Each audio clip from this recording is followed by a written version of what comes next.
Réunis le 11 juillet 2017 à Yaoundé, les responsables de la Banque des États de l'Afrique centrale BEAC ont démenti la rumeur persistante sur d'éventuels projets de dévaluation du franc CFA dans la zone CEMAC. Le gouverneur de l'institution parle d'informations fantaisistes dans la mesure où elle ne cible que la communauté économique et monétaire de l'Afrique centrale, épargnant délibérément l'Union économique et monétaire ouest-africaine.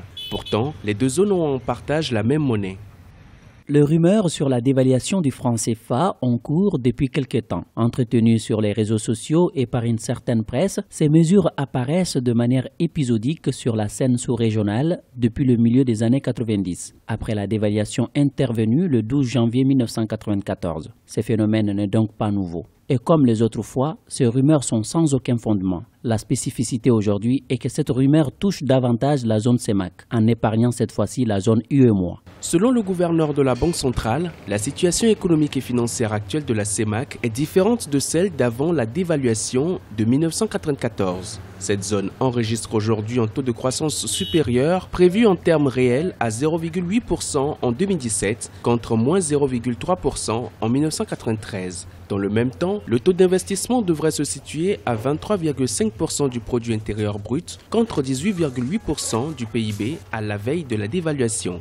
Le taux de couverture de la monnaie serait largement supérieur, se stabilisant autour de 60% en 2017 contre 14,8% en 2013, témoignant d'un coussin des réserves officielles encore confortable de près de 2 800 milliards de francs CFA en 2017 contre 165 milliards en 1993. Ces réserves officielles qui garantissent la stabilité externe de notre monnaie représenteraient 2 mois d'importation des biens et services en 2017 contre 1 mois en 1993. La communauté économique et monétaire des États de l'Afrique centrale regroupe 6 pays, le Cameroun, la République centrafricaine, le Congo, le Gabon, la Guinée équatoriale et le Tchad.